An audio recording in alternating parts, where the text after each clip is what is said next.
Kejaksaan Agung menetapkan 3 tersangka baru dalam atas kasus dugaan suap terhadap hakim di Pengadilan Negeri Wilayah Jakarta.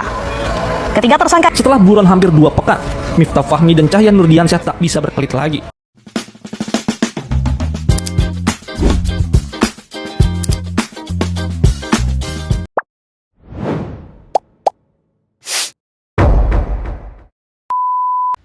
Assalamualaikum warahmatullahi wabarakatuh.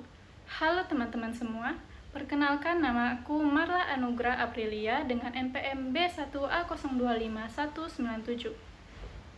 Kali ini, aku akan membahas salah satu topik paling penting dalam hukum pidana, yaitu penyertaan dalam tindak pidana. Pernah nggak sih kalian dengar kasus kejahatan yang melibatkan lebih dari satu orang? Nah, dalam hukum pidana, hal seperti itu disebut dengan penyertaan, yaitu ketika ada kerjasama antara 2 orang atau lebih dalam melakukan tindak pidana. Secara sederhana, penyertaan berarti keterlibatan beberapa orang dalam satu peristiwa pidana. Jadi, bukan cuma pelaku utama yang bisa dihukum, tetapi siapapun yang ikut berperan dalam kejahatan juga bisa dimintai pertanggungjawaban. Misalnya begini, A merencanakan pencurian, B yang mencongkel jendela, dan C yang menunggu di luar untuk berjaga. Walaupun peran mereka semua berbeda, ketiganya tetap turut serta melakukan tindak pidana yang sama. Dasar hukum penyertaan diatur dalam pasal 55 dan 56 KUHP. Pasal 55 KUHP menjelaskan bahwa yang dapat dipidana sebagai pembuat tindak pidana adalah mereka yang 1. Melakukan sendiri perbuatan pidana, 2. Menyuruh orang lain melakukannya, 3. Turut serta melakukan, dan 4. Menggerakkan orang lain untuk melakukannya melalui bujukan, ancaman, ataupun juga janji. Sedangkan pasal 56 KUHP mengatur tentang pembantuan, yaitu orang yang dengan sengaja memberi kesempatan, sarana, keterangan, atau bantuan ketika kejahatan dilakukan. Nah, dalam hukum pidana, bentuk penyertaan ini terbagi menjadi beberapa jenis. Kita bahas satu persatu biar lebih mudah dipahami. Yang pertama adalah pelaku atau pleger, yaitu orang yang melakukan sendiri tindak pidana. Contohnya, A menusuk B hingga luka berat, maka A adalah pelaku langsung. Yang kedua adalah menyuruh melakukan atau downplegger, yaitu orang yang menyuruh orang lain melakukan kejahatan. Biasanya, orang yang disuruh ini tidak tahu bahwa yang dilakukan adalah tindak pidana. Misalnya, A menyuruh anak kecil mengambil uang dari dompet orang lain. Anak itu tidak tahu kalau perbuatannya salah, jadi yang bertanggung jawab adalah A. Yang ketiga, yaitu turut serta atau medepleger, yaitu 2 orang atau lebih yang bekerja sama dengan sadar untuk melakukan kejahatan yang sama. Misalnya, A dan B sepakat untuk melakukan perampokan. A yang mengancam korban dan B yang mengambil barangnya. Keduanya bisa dihukum sama berat karena melakukan kejahatan bersama-sama dengan tujuan yang sama.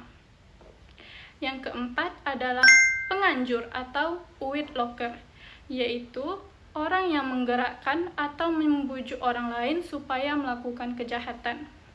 Nah, caranya bisa dengan iming-iming hadiah, ancaman, atau penyalahgunaan kekuasaan.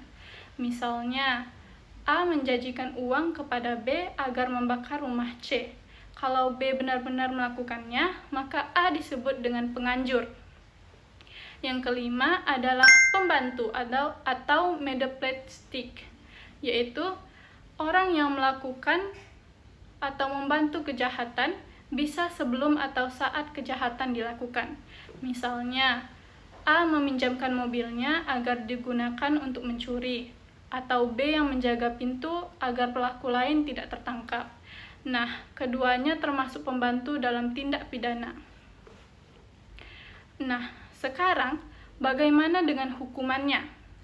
Dalam penyertaan, tidak semua pelaku dihukum dengan berat yang sama, yaitu seperti pelaku utama, penyuruh, turut serta, dan penganjur, semuanya dipidana setara, sedangkan pembantu atau medeplegitik mendapat hukuman yang lebih ringan, yaitu dikurangi sepertiga dari maksimum hukuman pokok, sesuai dengan pasal 57 KUHP. Tapi tetap ya, meskipun bantuannya terlihat kecil, seperti sekadar memberi informasi atau kendaraan, pelaku tetap bisa dihukum karena ikut berperan. Nah, ada beberapa hal penting yang harus diingat, yaitu bahwa penyertaan bisa terjadi sebelum kejahatan dilakukan, misalnya saat perencanaan atau ketika kejahatan berlangsung. Yang kedua yaitu tidak ada penyertaan jika kejahatan itu dilakukan sendiri. Yang ketiga, beberapa tindak pidana bahkan tidak bisa terjadi tanpa adanya orang lain, misalnya seperti suap menyuap pada pasal 149 KUHP, karena harus ada pihak yang menyuap dengan pihak yang disuap. Yang kedua seperti bigami, yaitu pasal 279 KUHP, yaitu karena melibatkan dua orang yang menikah. Yang ketiga adalah perzinahan, pasal 284 KUHP, karena harus ada pasangan yang berbuat bersama.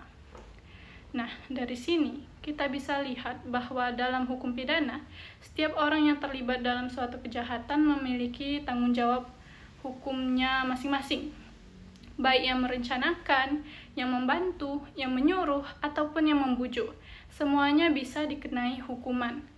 Karena pada dasarnya, kerjasama dalam kejahatan bukanlah hal yang meringankan, tapi justru bisa memperberat tanggung jawab pidana. Jadi, itulah penjelasan tentang penyertaan dalam tindak pidana. Semoga lewat penjelasan singkat ini, kita jadi lebih paham bahwa setiap tindakan punya akibat hukumnya sendiri. Jadi, jauhin niat buruk kita dan gunakan kerjasama hanya untuk hal-hal yang baik, karena hukum tidak hanya menilai hasil, tapi juga peran di balik perbuatan. Itu saja penjelasan singkat dari saya. Wassalamualaikum warahmatullahi wabarakatuh.